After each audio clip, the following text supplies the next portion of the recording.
Three. जय श्री राम भाई सबू ओडिशावासी भाई भौणी को मौसा माउसी मोर नमस्कार। आमर ये जो कंधमाल आमर जो झीलटा को मारिकी 4 जन रेप करी जंगल को नहीं रेप करी जो टिकावाली झील रानू महापात्र अति निंदनीय घटना यहाँ बहुत दुखद घटना माने विभत्स घटना ये एमिति कंधमाल जिले में प्रथम थर या पूर्वर ये घटना घटनी किंतु सी भी गोटे माने गोटे कॉलेज पाठ पढ़ुआ पिला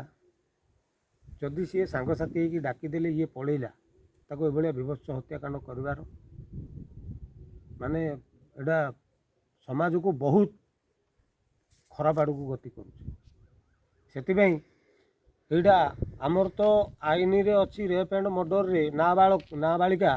रेप एंड मर्डर रे फांसी अच्छी यहाँ भी हो सारी कलिकता धनंजय को देते फांसी आमर हैदराबाद केस रे भी से फांसी अच्छी दिल्ली निर्भया हत्याकांडर तार भी फांसी अच्छी या भी फांसी करा जाऊ एतिकी मो प्रशासन को निवेदन करुँची आउ समस्ते एक स्वर उठातु यहीटा को फांसी दंड में दंडित करा जाऊ आईन अनुजाई